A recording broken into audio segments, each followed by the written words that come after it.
In this video, we're going to continue our dive into the lore of Hytale by taking a step back and investigating the broader, more universal mystery at large. Because you see, the setting of Hytale, the zones, the creatures, the races, and blocks that we've seen so far are all simply one small piece of a bigger puzzle. One realm, one world, amongst a constellation of many. So today, let's discuss what Orbis is, and what defines the many Alterverses of Hytale. Welcome back to Kweebec Corner. My name is Connor, and today on Hytale Theory Talk, we stop to ponder whether these things are planets or something more. Have we seen anything from Karpak? Do we have any clues about Numdressel or Nexus? Using in-game screenshots, footage, and a bit of science lingo, we're going to attempt to determine all of that here today.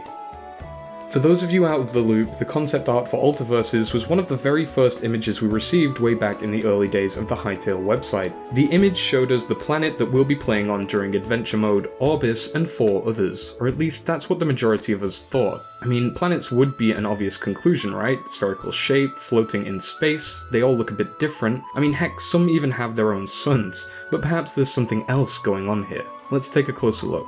If you haven't heard of Gaia and Varen and wanted to catch up a little more, you can check out one of the very first theory talks we did on them in the top right corner. In short, they're like gods, one representing the element of light and one representing the element of void or darkness.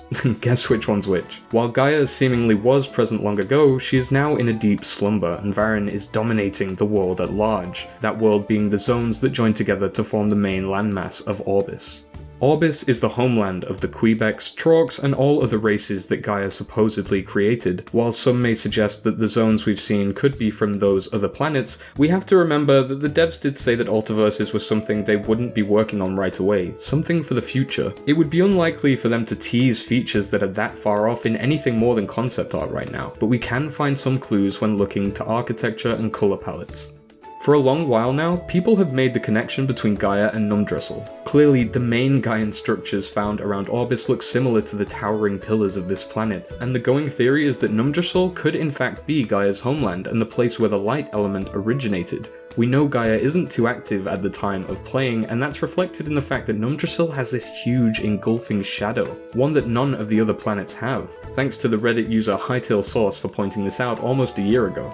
This is Nexus, and if the purple colour didn't give it away, perhaps the Latin definition of the name, meaning to bind together or bond, will.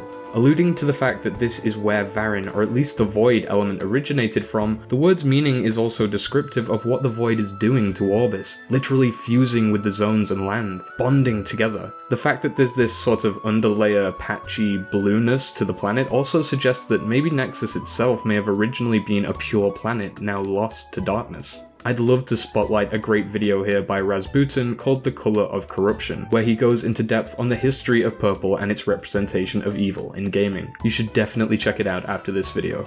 The other two lesser known masses are Karpak, a swirling desert with two suns, and Torbalin, a seemingly fractured and destroyed husk of a planet, a wasteland if you will. Using what we've seen of Orbis so far as an example, we can tell that Alterverses are seemingly self-contained worlds, each infinitely expanding to some degree, much like a certain block game we all know and love. But that doesn't exactly sound like a planet to me. I mean, if you walk around the circumference of a sphere, you're bound to reach where you started again, right? So what gives? Sure, an Alterverse can contain landmass, which is broken into zones, and even deep ocean like Orbis has. But the team have even teased that beyond those very oceans will exist a set of infinite farlands. If the surface of Orbis can be infinite, it wouldn't look like a sphere, right? And this all got me a-thinking. What if Orbis isn't a planet, but more of a realm? Or, well, I guess I'll just say it, an alternate dimension.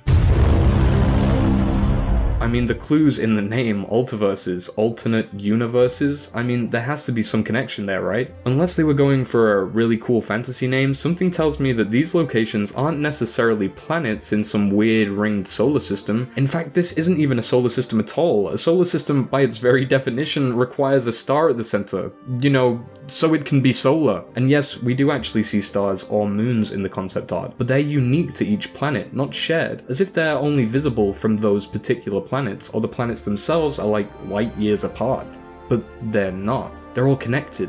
And I guess you could theorize that the suns revolve around the planets, but I don't know what science class you've been taking. No, the only way this can truly make sense is if these spheres don't actually show planets, but represent dimensions in space and time, each one like a pocket reality. linked together by little tendrils, the fabric of reality, or perhaps even magic. And come to think of it, that would also explain why each Alterverse has a completely different astronomy, like moons and suns. They're in their own separate solar systems, in separate universes, connected together through some form of distortion or wormhole or magic portal. The effect of corruption on Orbis is pretty significant by the time we join the game in Adventure Mode 2. Purple plants, warped creatures, and even void-related magical practices are on the rise, an infection or spread of corruption, and from previous videos I've theorized that this is because Varen appeared from another planet, perhaps in some type of meteor. But it would make just as much sense if he'd, say, hopped through an interdimensional portal of some kind, if Nexus was some sort of alternate reality, like the Upside Down from Stranger Things, completely mutated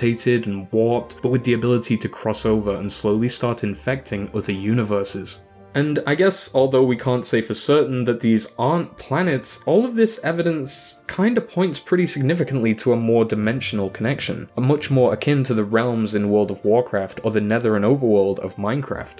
If you think about the Alterverses as planets, the logic does start to get a little messy. Are they all just connected by some looping field of gravity? Would they not be orbiting around each other, and therefore constantly intertwining their weird little connection tendril thingies? Nah, no way, this has got to be a lot more metaphorical. These lines have got to represent something much more like a magic passageway, going round in a circle. Side note, I think others have mentioned this, but perhaps that even means you can't just reach Nexus from Torbalin or Karpak from Orbis, as they're not actually connected, requiring you to sort of route your way through other dimensions to reach the farther ones. Maybe Gaia and Varen are alternate versions of one another too. Perhaps Tessa and Kairos are simply two sides of one coin. We could go as far as to say that these aren't just alternate realities, but alternate versions of the very same world. I mean, why else would these 5 very specific Alterverses be connected in such a way?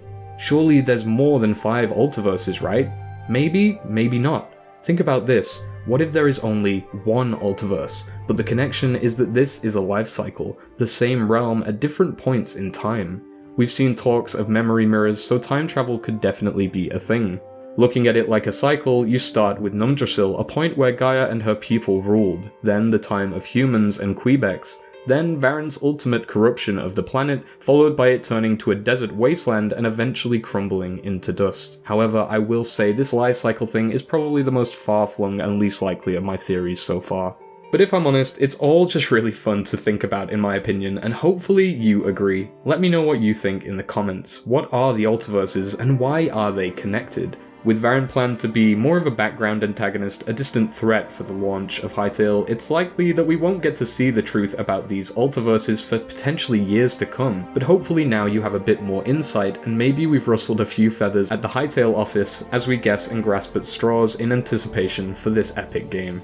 Beyond the theory element of the Alterverses, it's interesting to speculate what they'll look like. An entire new world or dimension or whatever to plan and add to your game is essentially like releasing a DLC. When it comes to survival games with a carefully balanced meta, however, it can always be a struggle to add a whole bunch new content. So how will Hytale tackle these obstacles? And will the addition of new Alterverses feel satisfactory? Hopefully so. What will playing on Karpak or Nexus feel like? Different atmosphere and sky color, different build heights or laws of physics, stronger gravity, weaker punches, the inability to breathe, or the need to adapt to new conditions. What new elements will they bear, and what gods will the people of that world worship? And well, how are we going to travel to these places? Will portals be all it takes to travel interdimensionally, or will we need some form of ritual or powerful block? We've had a glimpse at portal travel before, and fingers crossed it's as seamless as in the trailer.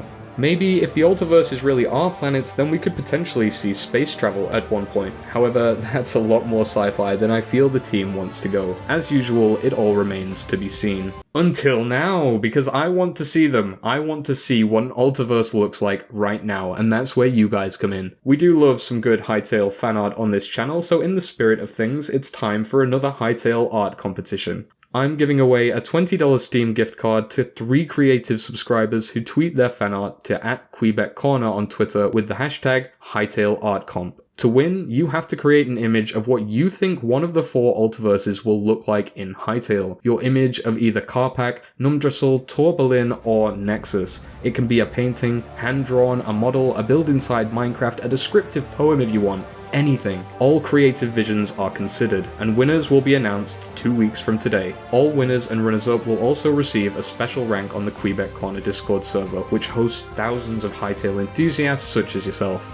Contrary to a joke at the start of my last video, there's more content than ever planned for this channel. We've just started back up the community Minecraft server, which can be accessed from the Discord and is now on 1.16.2. The art competition begins today, a long-form big project is on the horizon, as well as next week's inevitable new blog post. And of course, the super secret project I've been promising since January, it's still coming, don't worry. Just stay tuned either on my Twitter or on my Discord for updates. Thank you for liking, subscribing, and thanks as always for watching Kweebec Corner. Stay safe and keep free.